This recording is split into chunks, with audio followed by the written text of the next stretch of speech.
ശ്രീദേവി മാഹാത്മ്യം പ്രഥമ ചരിതത്തിലെ 2ാவது ശ്ലോകം. മഹാമായാനുഭാവേന യദാ മന്വന്തരാദിവ സബഭൂവ മഹാഭാഗ സാവർണിസ്തനയോരവേ.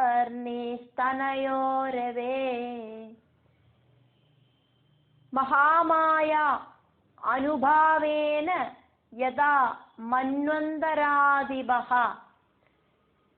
സഹ ബഭൂവ മഹാഭാഗഃ സാവർണിഃ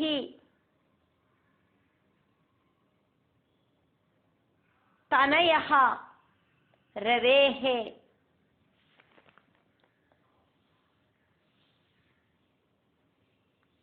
வைவஸ்வதன் அப்படிங்கிற மனுவாக்கும் இப்போ இந்த பிரபஞ்சத்தை பரிபாலனம் பண்ணிட்டு இருக்கிறது அப்படிங்கிறத நம்ம பார்த்தோம்.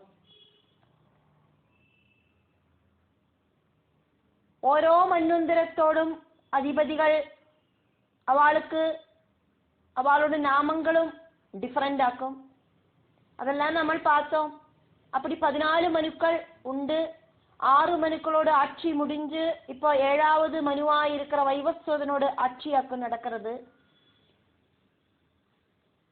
7வது மனு அவரோட ஆட்சி முடிஞ்சு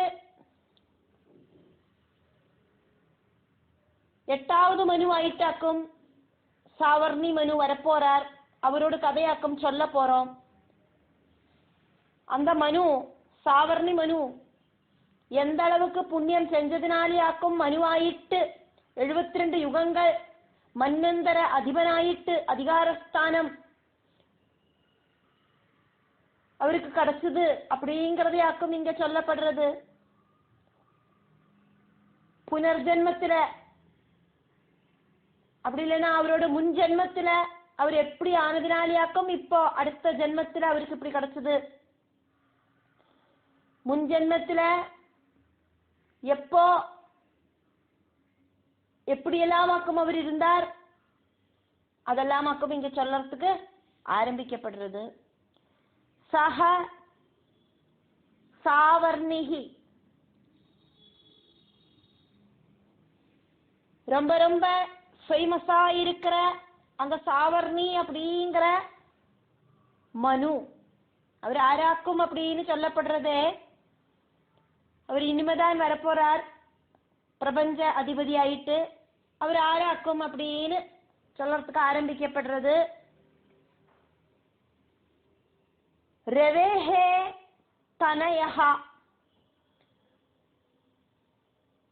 சூரியனோடு புத்திரனாயிட்டாக்கும் அவரு உத்பவிப்பர். എന്നിട്ട് சொல்லப்படுறது மகாபாகா ரொம்ப ரொம்ப பாக்கியவானாக்கும் அவரு அப்படின்னு இங்க சொல்லப்படுறது.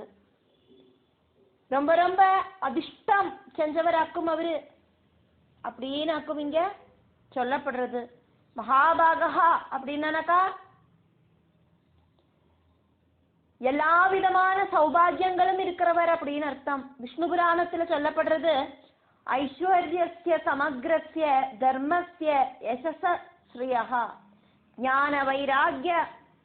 ஞான வைராக்யயோச்சைவ ஷண்ணாம்பக இதீரணா. பகவானுக்கு என்னெல்லாம் குணங்கள் இருக்கோ அந்த குணங்கள் எல்லாம் அந்த பகங்கள் எல்லாம் இருக்கிறவராக்கும் இந்த சாவர்ணி அப்படின்னாக்கும் சொல்லப்படுறது. மகாபாகா சொன்னதுக்கு அப்புறம் ரொம்ப ரொம்ப அதிர்ஷ்டசாலி நிறைய நிறைய குணங்கள் எல்லாம் இருக்கிறவர் அப்படின்னு சொன்னதுக்கு அப்புறம் மகாமாயா அனுபாவேனா மகாமாயையோடு அந்த பிரபாவத்தால அனுகிரகத்தாலேயாக்கும் அவருக்கு இப்படி ஒரு பாக்கியம் கிடைச்சது அப்படின்னு இங்க சொல்லப்படுறது. யதா எப்படியாக்குமோ மன்வந்தராதிபஹா பபூவா 72 சதுர்யுகங்களோடு அதிபனாயிட்டு அவரு பவிச்சார் அப்படிங்கிற விஷயத்தை நான் டீட்டெயில் ஆயிட்டு விஸ்தரிச்சு சொல்றேன். கேட்டுக்கோ. தேவியோடு அனுகிரகம் இருந்தானாக்கா எவ்வளோ பெரிய டாப் மோஸ்ட் பதவியிலையும் எத்தலாம் அப்படின்னாக்கும் இதன் வழியா தெரிய வருது.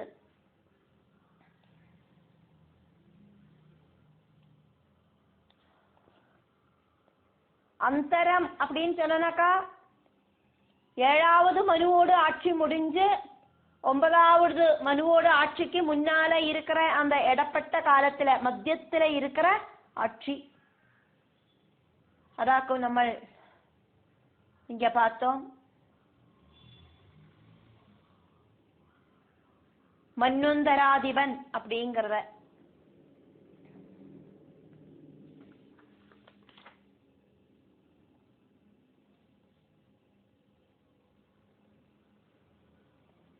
ஏழும் 9ம் மன்வந்தராதிபர்களோடு நடுவுல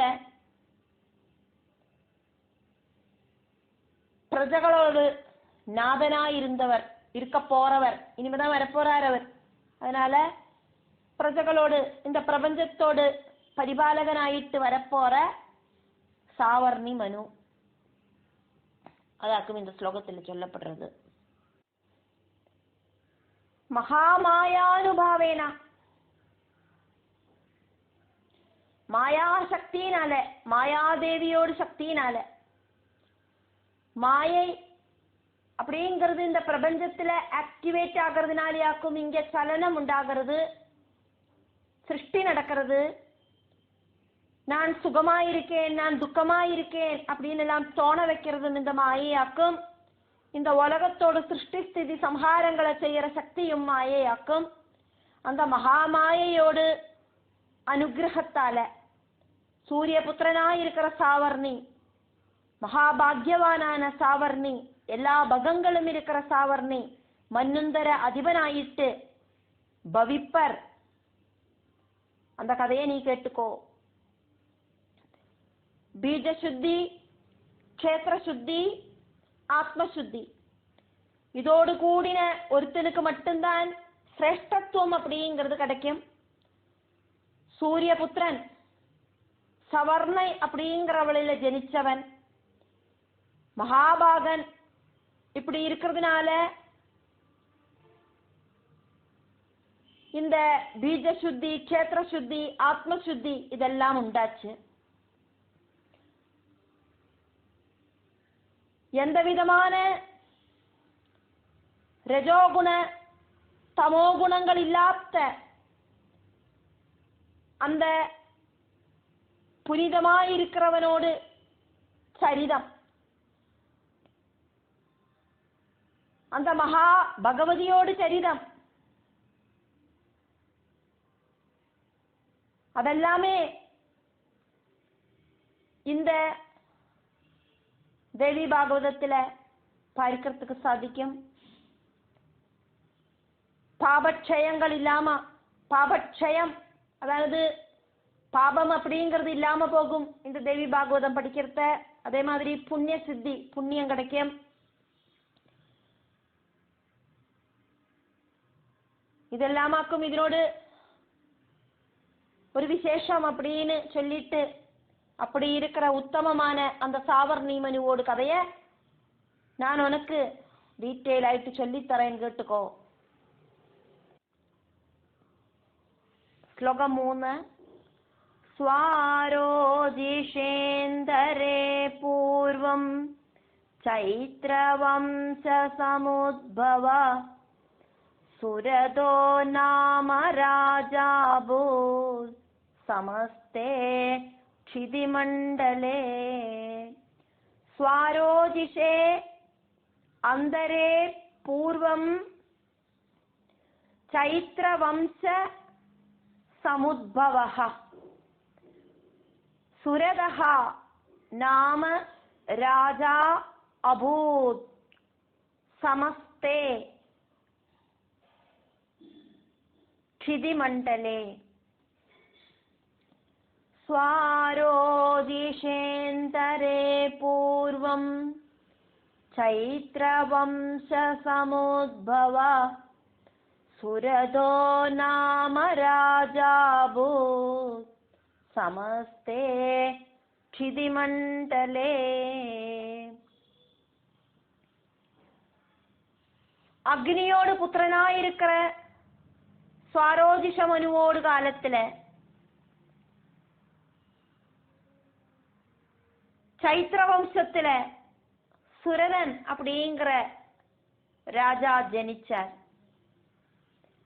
அகண்ட பூமண்டல அதிபதி ஆயிட்டாக்கும் சுரத ராஜா வாழ்ந்துட்டு இருந்தது அப்படின்னு இங்க மார்க்கண்டேய முனி கதைய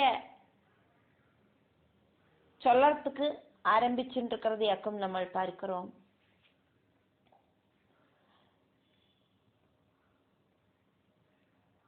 பூர்வம் ரொம்ப ரொம்ப முன்னால ஒன்ஸ் அப்பான் ஏ டைம் இங்க சொல்றது ஸ்வாரோஜிஷே அந்தரே அப்படின்னாக்கா ஸ்வாரோஜிஷ மனுவோடு மன்வந்தரத்துல, அந்தரே அப்படின்னா மன்வந்தரே. ஸ்வாரோஜிஷ மனு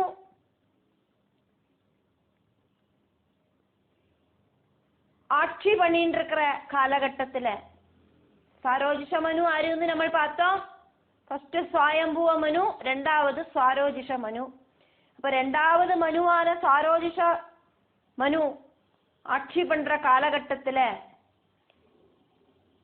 அந்த ரெண்டாவது மன்வந்தரத்திலேயாக்கும் 8வது மனு ஆராக்கும் அப்படின்னு இங்க டிசைடு பண்ணப்படுறது. எல்லாம் ஆல்ரெடி ஃபிக்ஸட் ஆக்கும்.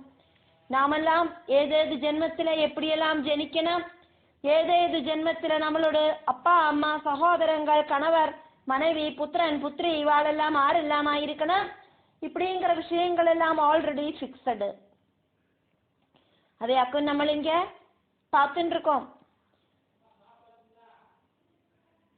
சைத்ர வம்ச சம் உல்பவஹ, சைத்ரனோடு வம்சத்துல ஜனிச்ச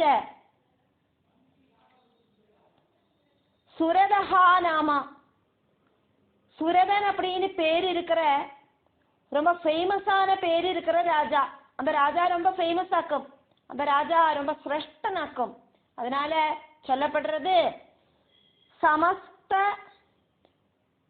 சிதிமண்டலே ராஜா அபூத், அகில பூமண்டலத்துக்கும் ராஜாவாயிட்டு பவிச்சார் அவர். அதாவது இந்த பூமியோடெல்லாம் ராஜாவாயிட்டு பவிக்கிறது அப்படின்னா சக்கரவர்த்தி ஆயிட்டு மாறினார். ஒரு பூமிக்கு மட்டும் ஆட்சிபதி அப்படின்னா ராஜா. அப்ப இந்த பூமியோடதெல்லாம் ராஜாவாயிட்டு வரத்த சக்கரவர்த்தி ஆயிட்டு பவிச்சார்.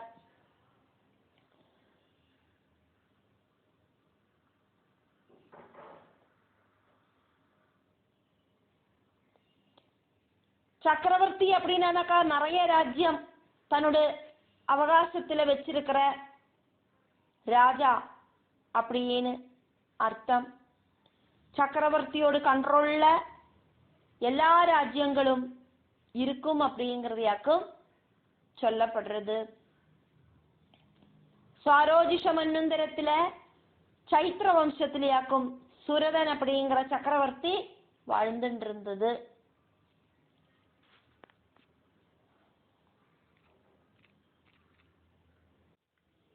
ஸ்லோகம் 4.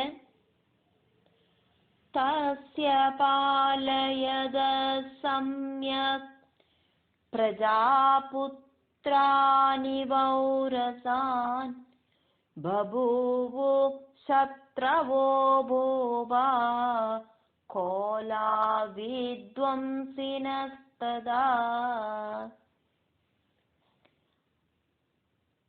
தஸ்ய பாலயதஹ சம்யக் பிரஜாஹ புத்ரான் இவ ஔரசான் பபூவுஹு சத்ரவஹ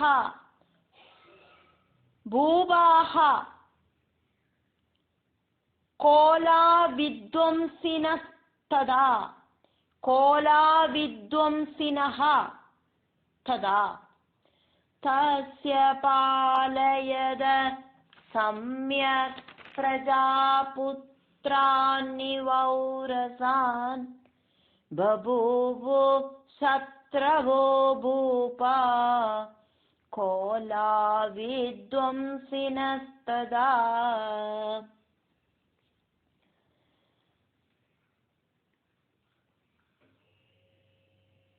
ഔരസാൻ പുത്രാൻ ഇവ, സ്വന്തം ഉരസിലേന്ത് ഉണ്ടാന പുത്രർകളെ മാതിരി, സ്വന്തം പുത്രർകളെ മാതിരി പ്രജകളെ കാപ്പാത്തിണ്ട് വந்தார் സുരത മഹാരാജ. പ്രജകളെ നന്ന പരിപാലനം பண்ணினார் அப்படின்னு அர்த்தம். ஔரச புத்திரன் அப்படின்னா தர்ம பத்னியில ஜனிக்கிற புத்திரன் அப்படின்னு அர்த்தம். சம்யக் ரொம்ப ரொம்ப ஜோராயிட்டு நன்னாயிட்டு எந்த குறையும் இல்லாதக்கு, பிரஜாஹா பிரஜகளை ராஜ்யத்தில் இருக்கிற ஜனங்களை, பாலயதஹா பரிபாலிச்சுருந்த தஸ்ய அந்த சுரத சக்கரவர்த்திக்கு, கோலா வித்வம்சினஹா அப்படின்னு சொன்னாக்கா சுரத மகாராஜாவோடு விசேஷணமாக்கும் கோலா வித்வம்சினன் அப்படிங்கிறது.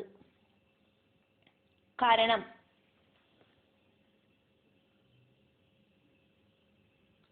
ராஜாக்கள் எல்லாம் 5 விதமான பயத்தை நீக்கி இருக்கணும். 5வது பயமா இருக்கிற காட்டு மிருகங்களிலேந்து இருக்கிற பயத்தை இல்லாம பண்றதுக்கு சுரத ராஜா நாயாட்டுக்கு கிளம்பி போனார். சுரத மகாராஜாவோடு அம்பு கொண்டுட்டு ஒரு பன்னி, கோலாகனா பன்னி, ஒரு பன்னி வேறையும் ராஜாக்கள் எல்லாம் அங்க வேட்டையாடுறதுக்கு வந்திருக்காளே, அப்ப அவளோடு வலையில போய் விழுந்தது. நானாக்கும் அம்பெய்தேன் அப்படின்னு இந்த ராஜா சொல்ல, எங்களோடு வலைக்குள்ளையாக்கும் இந்த பன்னி வந்து விழுந்தது அப்படின்னு அவா சொல்ல, இப்படி அந்த ராஜாக்களோடு கூட இந்த ராஜாக்கு சண்டை வந்து சத்ருக்கள் ஆயிட்டா. அந்த ராஜாக்கள் எல்லாம் சின்ன சின்ன ராஜ்யங்களில் இருக்கிற ராஜாவாக்கும் அவள் எல்லாம், இவராக்குமனா பெரிய சக்கரவர்த்தி. காலதோஷம் காரணம் பூர்வஜன்மத்தில செஞ்ச துரித வாசனையால இந்த சின்ன நிஸ்சாரமான காரியம் அப்படிங்கிறது ஒரு பெரிய ராஜ்யத்தையே இழக்கிறதுக்கான ஒரு சம்பவமாயிட்டு மாறிட்டு அப்படிங்கிறதையாக்கும் பார்த்துட்டு இருக்கோம். கோலாகணனா പന്നികൾ, இதுக்கு இன்னொரு அர்த்தமும் உண்டு. கோலாவிகள் പന്നികളെ நசிப்பிக்காதவா யவனர்கள். யவனர்கள் பன்னிகளை கொல்ல மாட்டா. அப்படி அந்த யவன ராஜாக்கள் அப்படின்னு அர்த்தம். யவன ராஜாக்கள் கூட இந்த ராஜாவுக்கு சண்டை வந்தது அப்படின்னு அர்த்தம். அந்த யவனர்களை துவம்சிக்கிறவன் கோலா வித்வம்சி அப்படின்னு அர்த்தம். அப்படியும் அர்த்தம் எடுத்துக்கலாம். சுரத மகாராஜாவுக்கான விசேஷணத்தையாக்கும் பார்க்கிறோம். வேறையும் இதுக்கு அர்த்தம் இருக்கு. கோலா அப்படின்னா ஒரு ஆயுதம். அந்த ஆயுதத்தால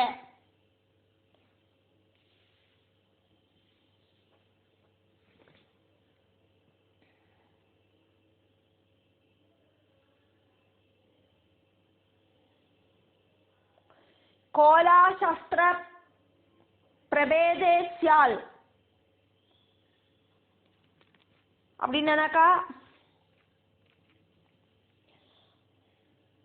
அந்த ஆயுதத்தால நன்னா அடிக்கிறவர் அப்படின்னு அர்த்தம். இங்க கோலா வித்வம்சினஹா அப்படிங்கிறது സുരതനോട് വിശേഷണമായിട്ട് എടുത്താൽ പോരും. പന്നികളെ ദ്രോഹിക്കിற ക്ഷത്രിയർകളെ തടഞ്ഞു നിപ്പാട്ടിയിട്ട് പന്നികളെ രക്ഷിக்கிறவாளாக்கும் யவனர்கள். அவ சுரதனோடு சத்ருக்களாயிட்டு வந்தது அதிசயம் அப்படின்னு இங்க சொல்லப்படுறது. தன்னோட சொந்தம் குழந்தைகளை மாதிரி ஆக்கும் சுரதன் பிரஜகளையெல்லாம் பரிபாலனம் பண்ணிட்டு இருந்தது. அப்படி இருக்கிற சுரதனுக்காக்கும் சத்ருக்களாயிட்டு ரொம்ப ரொம்ப சின்ன ராஜ்யத்தில் இருக்கிற ராஜாக்கள் சத்ருக்களாயிட்டு வந்தா. சத்ரவஹா பபூவுஹு சத்ருக்கள் பவிச்சா. யவனர்கள் அப்படிங்கிற அந்த சத்ருக்கள் பூபாகா சக்கரவர்த்தியான சுரதனோடு சத்ரவஹா பபூவுஹு சத்ருக்களாயிட்டு பவிச்சா. சுரத மகாராஜா எல்லா ராஜ்யங்களையும் தன்னோட கண்ட்ரோல்ல கொண்டு வரத்துக்கு வேண்டிட்டு திக்விஜயம் நடத்தினார். அப்படி திக்விஜயம் நடத்தின்னு இருக்கிறதையாக்கும் தனக்கு ஒரு சத்ரு இருக்கார் அப்படின்னு தெரிஞ்சுட்டார். இப்ப பரீட்சித்து கதை பாகவதத்துல பார்க்கிறத இதே மாதிரியே எல்லா ராஜ்யங்களையும் வெட்டி பிடிக்கிறதுக்கு வேண்டிட்டு திக்விஜயம் நடத்துறத பரீட்சித்து பூமாதேவியையும் தர்மதேவனையையும் எல்லாம் பார்த்ததை நம்ம பார்த்தோம். அதே மாதிரியே இங்க சுரதராஜா எல்லா பூமியையும் தன்னோடு ராஜ்யத்தோடு கண்ட்ரோல்ல கொண்டு வரத்துக்கு வேண்டிட்டு தனக்கு சக்கரவர்த்தி ஆகி தீரத்துக்கு வேண்டிட்டு திக்விஜயம் நடத்தினார். அப்பவாக்கும் தனக்கு ஒரு சத்ரு இருக்கு அப்படின்னு தெரிஞ்சின்றது. எல்லாரையும் சொந்தம் புத்திரர்களை மாதிரி பாசம் கொடுத்து பரிபாலனம் பண்ற அவருக்கு இந்த திக்விஜயம் நடத்துற டைம்ல சத்ருக்கள் இருக்கா அப்படிங்கறது புரிஞ்சுது. யவன சைன்யம் சத்ருக்கள் ஆயிட்டு சுரதன் கிட்ட யுத்தத்துக்கு ரெடியானா.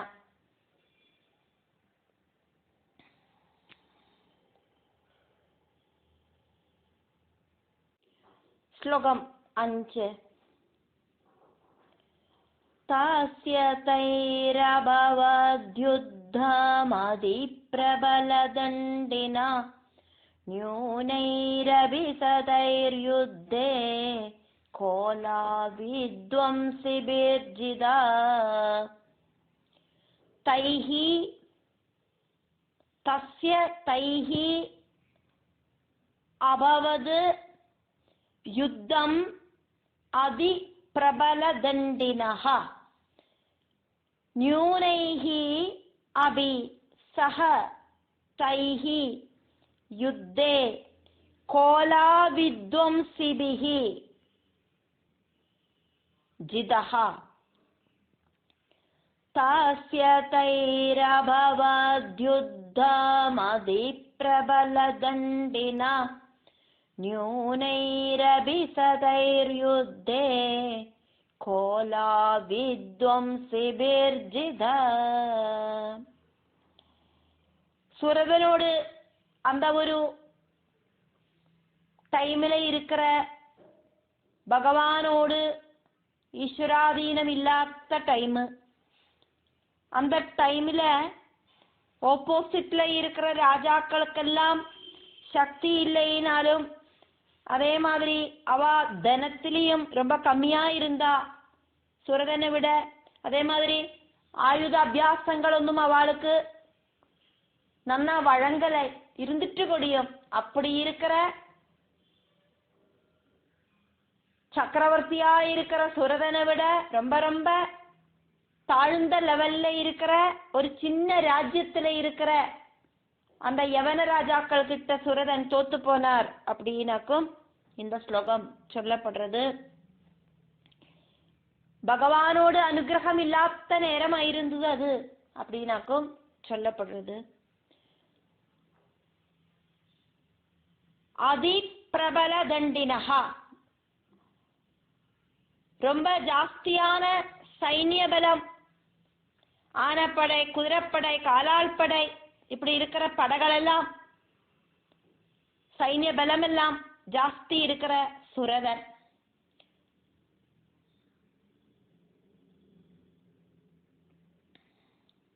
தண்டம் சொன்னாக்கா இங்க ஆனப்படை, குதிரைப்படை இப்படி இருக்கிற சமூகம், சைன்ய சமூகம் அப்படின்னு அர்த்தம். ரொம்ப ஜாஸ்தியா இருக்கிற சைன்ய பலம் இருக்கிற தஸ்யா அந்த சுரத சக்கரவர்த்திக்கு தைஹி யவனர்களோடு கூட, யவன ராஜாக்களோடு கூட யுத்தம் அபவது, யுத்தம் அப்படிங்கிறது உண்டாகி வந்தது. யுத்தே, அந்த யுத்தத்துல சஹா, அந்த யவன சைன்யம் அப்படிங்கிறது நியூனைஹி அபி, ரொம்ப ரொம்ப கம்மி தான் இருந்தாவா, ஜாஸ்தியான ஒரு படையொன்னும் இருக்கல அங்க இருந்துட்டு கூடியும். தைஹி, அந்த சுரத மகாராஜா கோலா வித்வம்சிபிஹி,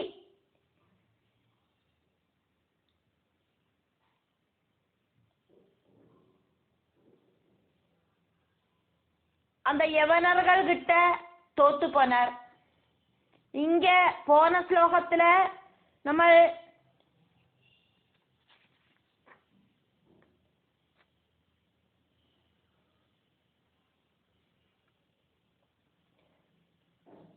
கோலா வித்வம்சினஹா அப்படின்னு பார்த்தது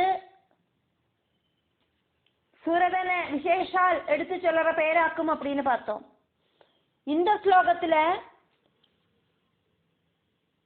கோலா வித்வம்சிபிஹி அப்படிங்கிறது யவனர்கள் அப்படின்னு அர்த்தம். யவனர்கள் ரொம்ப ரொம்ப கம்மியா தான் இருந்துட்டு கூடியும் தைஹி, அந்த கோலா வித்வம்சிபிஹி ஜிதஹா, அந்த யவனர்கள் ஜெயிச்சா. தெய்வாதீனம் கம்மியானதினாலேயாக்கும் இது சம்பவிச்சது. விதி பிரகாரமாக்கும் எல்லாம் நடக்கிறது, எல்லாம் ஆல்ரெடி ஃபிக்ஸடு. எത്ര നന്നായിട്ട് പഠിച്ചാലും தெய்வாதீனம் இல்லை அப்படின்னா தோத்து போயிடுவோம். அப்படி நமக்கு உண்டாகிற தோல்விகளில நம்ம விஷமிக்கப்படாது, சங்கடப்படப்படாது அப்படின்னாக்கும் இந்த கதையெல்லாம் நம்மளை படிப்பிக்கிறது. எல்லாம் விதி பிரகாரமாக்கும் நடக்கிறது. சக்கரவர்த்தித்துவத்துக்கு ஒரு கோட்டம் சம்பவிச்சது, நியூனதை சம்பவிச்சது. கஷ்டகாலத்துல பலம் அப்படிங்கிறது கம்மியாகும், சக்தி அப்படிங்கிறது கிடைக்காது. சமயதோஷம் உண்டாகிறதுனாலேயாக்கும் தெய்வாதீனம் அப்படிங்கிறது இல்லாம போறதுக்கான காரணம் பூர்வ ஜென்ம துரிதத்தோடு பிரகடனமாக்கும் தெய்வாதீன குறைவு அப்படிங்கிற கஷ்டகாலம். பந்துக்கள் சத்ருக்கள் ஆயிட்டு மாறுவா. பணம் அப்படிங்கிறது இருந்தாலும் நஷ்டப்படுறதுக்கான வாய்ப்புகள் உண்டாகும். ஆரோக்கியம் இருக்கிறவாளுக்கு அன்எக்ஸ்பெக்டட் ஆயிட்டு நோய் வந்து கூடும். அன்எக்ஸ்பெக்டட் ஆயிட்டு வர பல பல துக்கங்கள், இதெல்லாம் தெய்வாதீனம் குறைவினால உண்டாகிற விஷயங்களாக்கும். நல்லதாக்குமானா பகவான் அனுகிரகிச்சதாயிட்டு எடுக்கிறோம், கெடுதலாக்குமானா அது பகவான் அனுகிரகிக்காததுனால வந்து சேர்றதாயிட்டு எடுக்கிறோம். நிறைய ராஜ்யங்களுக்கு அதிபதியாயிருக்கிற சக்கரவர்த்தியாக்கும் ரொம்ப ரொம்ப சின்ன சைன்ய பலம் இருக்கிற யவனர்கள் தோக்கடிச்சது. ரொம்ப ரொம்ப சின்ன விஷயத்துக்காக்கும் பெரிய பெரிய துக்கங்கள் உண்டாகிறது அப்படிங்கறத நம்ம இதன் வழியா பார்த்துட்டு இருக்கோம்.